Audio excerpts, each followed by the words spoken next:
Жылқы етінен өте дәмді әрі тойымды тай салатын дайындаймыз. Тез пісу үшін етті осылай жалпағынан турап аламыз. Және алдымен майға жақсылап қуырамыз. Тұз саламыз және қара бұрыш салып, барлығын жақсылап араластырамыз. Соя тұздығын құйып, етті 40 минуттай пісіреміз. Баклажанды тураймыз. Мен міне осылай турадым. Және салатта әдемі болып көрінеді. Болгар бұрышын турап дайындап қоямыз. Келесі кезекте қиярды тураймыз. Және үстіне тұз сеуіп, кішкене қоямыз. Сонда қиярдың суы шығады. Келесі барлығын бір ыдысқа жинаймыз. Қиярдың суын төгіп тастап, оны да саламыз, үстіне қызанақ саламыз.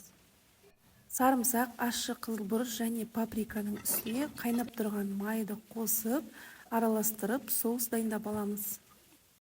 Салатымызға тұз, карри және қант саламыз, және жаңағы дайындаған соусымыздан құямыз. Үстіне бір шай қасық 70% тұз құйып, барлығын жақсылап араластырамыз.